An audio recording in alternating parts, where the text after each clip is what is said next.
All right. So do we have Kennedy's chart? Oh, I forgot about Kennedy. How could I totally forget about Kennedy? Okay. He had a very interesting chart. Yeah. So the inner Um, one is the natal chart, and the outer one is the eclipse chart, just so that we're mhm. aware. And what we're looking at is where the north and south nodes are at, because that's going to tell you pretty quickly where the eclipses are happening. And then make sure that you see the sun and the moon right there, and that's the solar eclipse, because the solar eclipse only happens at a new moon. Yeah. So we've got the eclipse degree at 27 degrees Cancer, 24 minutes, which is right on his Saturn in the 10th house. And it's also close within 4 degrees of his MC, which is career and public reputation. Yeah. So, yeah, that was, and setting it for his place of birth, Mars at 26 degrees Virgo, conjunct the MC of the eclipse chart. And this eclipse, if you look in the Cancer square there, this eclipse is actually happening in his eighth house. It's in his 10th house, but it's in the 8th house of the eclipse chart. Right.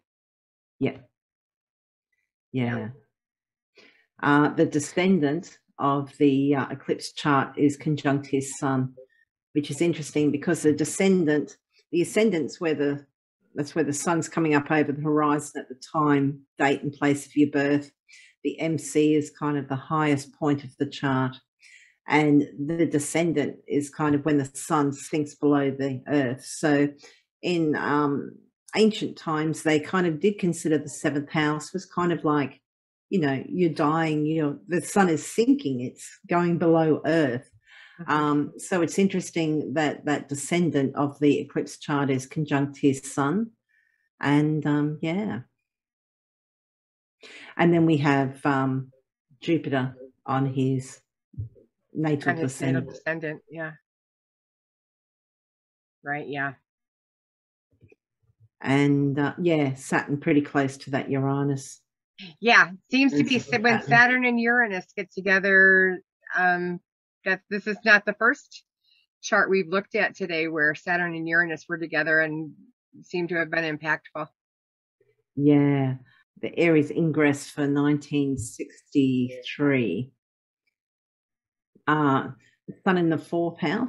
Sun can be the ruler, and the fourth house.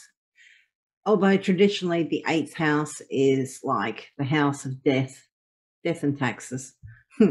um, but other people's money. 12th house can also be associated with death, but so can the fourth. And as we were saying, the seventh, because the sun is sinking below earth. But the fourth house is kind of like the most private, but also like the lowest part of the chart. So, yeah, interesting that it's there. The ruler of the 10th house, which in this case is Venus, Venus. because it's 10th house being the house of the creator, yeah, the it is ruler. Venus here is conjunct Saturn. Though if we use the MC, it would be Mars because the MC is actually in the 11th whole sign house and it's over here in the 8th. So, and Uranus and Pluto, they're 8 degrees away at that time, but still quite significant.